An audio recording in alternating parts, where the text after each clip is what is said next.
Bom, nós vamos receber aqui a consultora legislativa e jornalista Beth Veloso para tratar mais uma vez sobre assuntos do dia a dia da nossa tecnologia. Ô Beth, quando você me mandou o tema do assunto, eu já pensei no filme que meus filhos me fazem assistir ah, uma vez atrás da outra, né? O meu malvado favorito.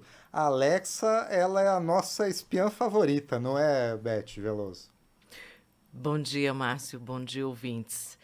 Pois é, eu estava conversando com um colega da consultoria na mesa aqui, almoçando aqui na Câmara, e ele comentou: Poxa, minha foto do crachá tá completamente diferente. Eu tinha o cabelo todo preto e agora tô com os cabelinhos brancos. E no dia seguinte, É, choveram anúncios para ele no celular, no telefone celular. E isso acontece com todo mundo, né, Márcio? com toda certeza. Pois é.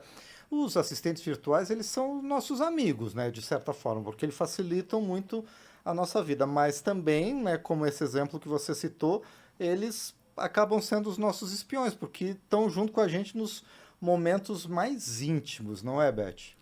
Pois é, Márcio, o programa de hoje fala sobre espionagem doméstica. Fala sobre os assistentes virtuais, que são o que a gente chama de dispositivos, né? Aqueles equipamentozinhos que a gente pergunta, Alexa, como é que tá o tempo? Google Home, qual é o melhor trajeto, o melhor percurso?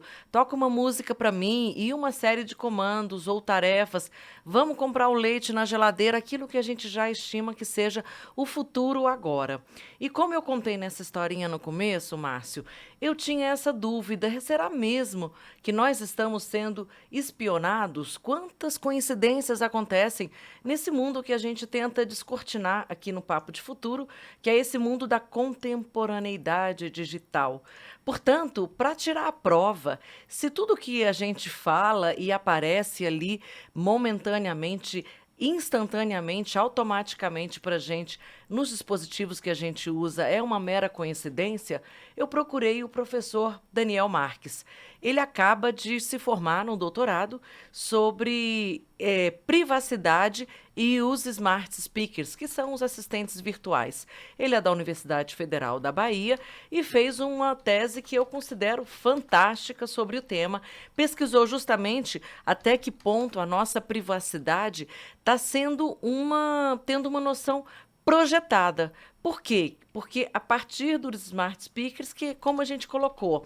Portanto, muito comum, só para a gente situar o nosso tema, Márcio, muito comum no primeiro mundo, nos Estados Unidos, em que basicamente você compra, sei lá, um livro e ganha um assistente virtual, no Brasil eles custam bem mais caro. E, portanto, eles fazem parte ainda de um mercado que a gente chama de nicho, ou seja, 4% da população brasileira, uma população que está mais nas grandes cidades, população urbana, e de uma classe média alta, especialmente aquelas pessoas que têm uma forte habilidade para o uso de tecnologia, né? Jovens, adultos. Portanto, o Daniel fez essa pergunta e mergulhou no mestrado, no doutorado dele, para responder o seguinte: será que estamos sendo vigiados o tempo todo por esses assistentes virtuais, esses pequenos, digamos assim, robozinhos, porque eles também fazem uso da chamada inteligência artificial?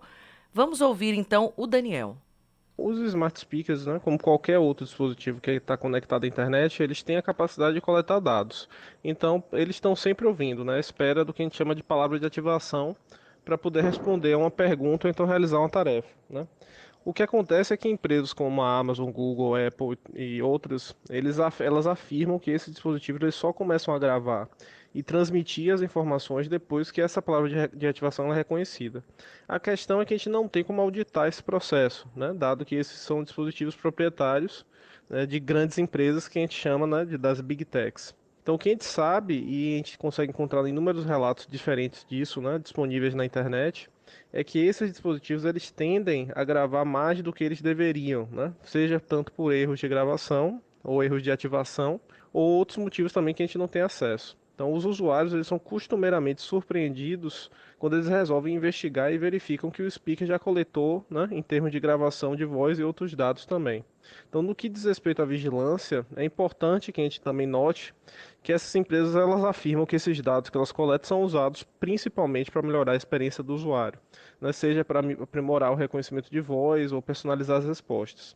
Só que há preocupações que são muito legítimas sobre privacidade e segurança nesses casos, né?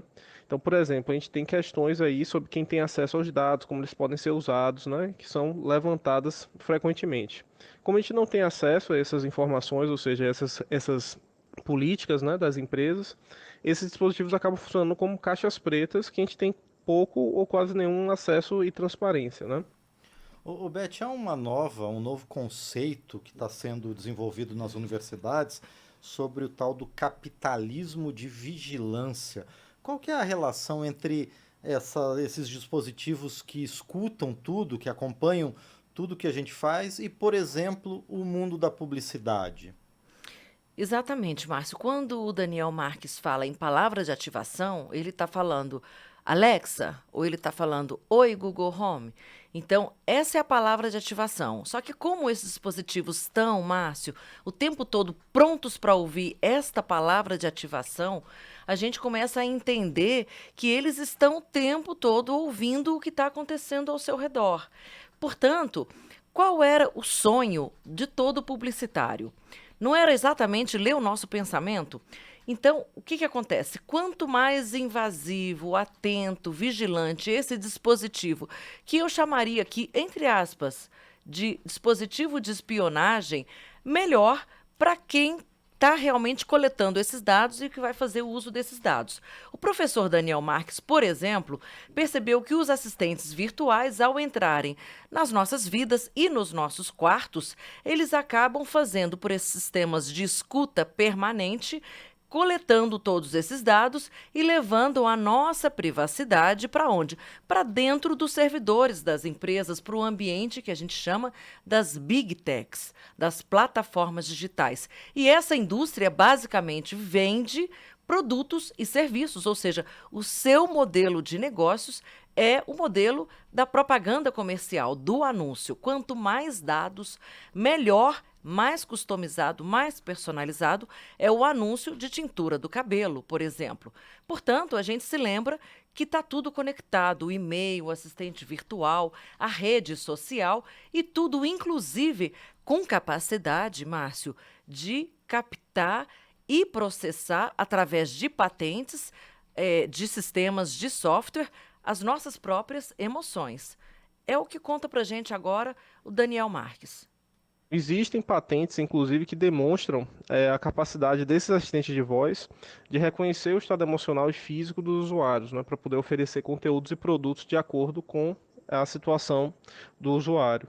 Então, a interação com eles pode parecer mais humana à medida que eles forem ficando mais avançados, mas é importante a gente lembrar ainda, né, que são máquinas e trabalham por reconhecimento de padrões de linguagem, né? Mas mesmo assim, é importante considerar que o uso desses dispositivos pode impactar, né, nossas interações humanas, né? Então, se a gente passa muito tempo interagindo com assistentes de voz, ao invés de outras pessoas, isso pode afetar não só nossas habilidades sociais, mas também produzir vieses na maneira como a gente entende as interações sociais e as nossas expectativas sobre a maneira como os terceiros reagem às nossas tentativas de interação, né? Então não é aleatório, por exemplo, que essas assistentes pessoais de voz sejam, né, na maioria esmagadora, vozes que são femininas e que têm torre de subserviência, né? Então isso indica também que tem uma entidade aí servil, né, que é servil e que domestica o usuário e é domesticada pelo usuário, né? Então, ela, ao mesmo tempo em que ela existe para servir o usuário, o usuário também precisa servir a assistente no sentido de se submeter à forma como ela funciona. Mas, ô Beth, tem jeito de virar esse jogo aí em relação a essa vigilância que ao mesmo tempo serve para direcionar a gente para, né, ações publicitárias? Por outro lado, a gente não está também se beneficiando dessa situação, dessa estrutura que foi montada, porque alguns serviços, inclusive, são oferecidos de graça para a gente, né? E por outro lado, a gente vem conversando sempre, Beth, sobre a Lei Geral de Proteção de Dados, aqui que foi um importante marco aprovado aqui no Congresso. Como é que ela se coloca aqui no sentido de garantir autonomia para o usuário, para a gente, né, sobre o que eu quero e o que eu não quero compartilhar com essa inteligência artificial. Então, Márcio, eu estava conversando com um colega e ele falou, Beth, isso nada mais é do que o modelo da televisão brasileira, ou seja, uma forma de financiamento indireto.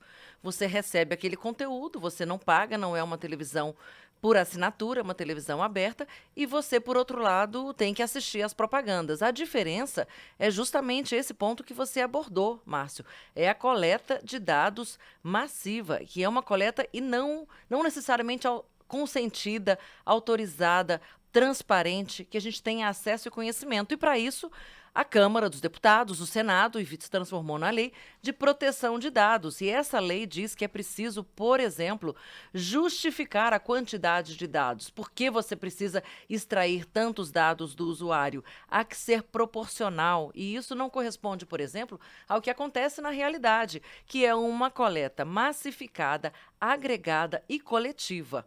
O pesquisador, por exemplo, utilizou, o Daniel Marques, uma metáfora do sujeito dado. Olha que metáfora forte, quer dizer, nós não somos mais sujeitos, nós somos um dado, nós somos uma informação que as big techs exploram, né, através do que a gente chama de dataficação ou extrativismo de dados, para alimentar a construção de perfis performáticos. Então a gente vira realmente aquilo que a gente chama de sujeito dado. Eles têm todo um arquétipo, um estereótipo do que você é, do que você gosta, do que você faz. O curioso nessa história toda, Márcio, é que todo mundo, no final das contas, acaba repetindo um modelo e parece querer hoje, no debate que a gente vê colocado, o debate público, parece querer lucrar, né, com essa possibilidade de inundar o mundo digital com publicidade. Você não consegue mais navegar na internet sem estar fechando ou sendo invadido, né, por uma publicidade o tempo todo.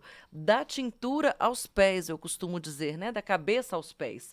Portanto, um dos remédios dessa sociedade vigiada seria, e aí eu perguntei ao Daniel Marques, justamente nós passarmos a cobrar os nossos dados das big techs, como o próprio jornalismo quer fazer. Vamos ouvir, então, a resposta que o Daniel Marques diz. Ele acha, por exemplo, que inverter os papéis talvez não seja o melhor negócio. Vamos ouvir o Daniel Marques. Uma das tendências que tem surgido aí é a ideia de monetização dos dados, ou seja, os usuários poderem ser compensados pelos seus dados pessoais, né? E essa ideia tem ganhado um pouco de força. Então, alguns propõem modelos onde os usuários venderiam seus dados em troca de compensação direta, né? Eu, particularmente, não acho que é uma boa estratégia, porque no final das contas isso aí funciona para naturalizar o processo da coleta massiva de dados, né? E o avanço do capitalismo de vigilância e capitalismo de plataforma. Então, a questão só é que seriam como uma anuência dos usuários que não entendem muito bem o processo. Então, não vejo isso como uma boa saída. Em termos de controle, a gente tem a implementação, né, de regulamentações como o Regulamento Geral de Proteção de Dados, né, a GDPR europeia, e a Lei Geral de Proteção de Dados, a LGPD brasileira, que podem dar aos usuários mais controle sobre seus dados, né? Isso permite que os usuários decidam, né, em alguma medida, quais dados desejam compartilhar e com quem. É importante a gente trabalhar não só em relação à regulamentação do uso dos dados, mas também do próprio processo de desenvolvimento desses produtos digitais, né? Então, se a gente não olhar, por exemplo, para o design enquanto uma forma de modulação de comportamentos, a gente não vai conseguir entender o impacto profundo que essas tecnologias têm na natureza da vida das pessoas. Mas agora, Beth, então é possível colocar os interesses dos usuários acima dos interesses das big techs? Então, Márcio, são várias perguntas que a gente tem que fazer para poder entender o avanço do que o Daniel chama de capitalismo de plataformas ou capitalismo de vigilância, né? Ou colonialismo de dados, colonialismo digital. São tantas definições complexas que a gente até se enrola um pouquinho. Então, eu acho que realmente o Daniel coloca uma questão muito chave, a questão da autonomia e da assimetria de informação. Como é que eu posso questionar um modelo ou mesmo participar de um modelo se eu não conheço esse modelo, se eu não tenho a informação suficiente, se eu não entendo o processo, como o pesquisador colocou. Portanto, a gente vai terminar o Papo de Futuro com uma série de perguntas para que a gente possa realmente se questionar e não parecer que esse assunto é muito abstrato ou muito distante da realidade das pessoas, porque esse é um debate, Márcio, que a gente não vê na grande imprensa, na grande mídia e nas redes sociais. A gente vê ele aqui, porque a gente precisa trazer esse debate para onde as políticas públicas são feitas e são discutidas e onde a gente precisa questionar os modelos que estão aí. A gente precisa falar de cidadania digital. Portanto, eu pergunto, quais são as formas de empoderamento digital? Como funcionariam, por exemplo, uns sistemas de algoritmos auditáveis que a gente realmente pudesse ter acesso ao processamento desses dados, né? Como a gente pode realmente dar uma perspectiva crítica e cidadã para que os interesses comerciais não sejam um vale-tudo na internet? E como a gente pode, sobretudo, Márcio, proteger, né, as pessoas que hoje são vítimas de fraudes, crimes, roubos de identidade, toda sorte que a gente vê de problemas e que as pessoas ficam absolutamente desprotegidas, não sabem a quem recorrer, não tem como recorrer à justiça e o dano, especialmente o dano moral, depois que ele vai para a internet, a gente sabe que dificilmente ele vai ser reparado. Portanto, são muitas questões, todas elas estão colocadas, né? A gente não está falando de teoria da conspiração, a gente está falando de mundo real. E a vida pode realmente levar a toda essa proximidade, Márcio, com que a gente viu na ficção, né? Ou seja, filmes como 1984 e O Ministério da Verdade, né? Aquele filme Hair, em que o ator se apaixona pela assistente virtual, só que ela tem mais de 1.600 amantes, né? Virtuais também.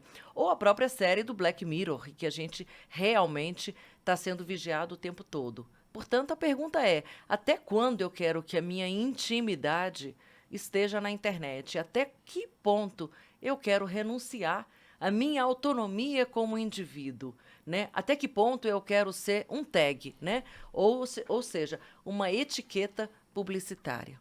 Faltou uma pergunta, Beth Veloso. Seu amigo pintou o cabelo?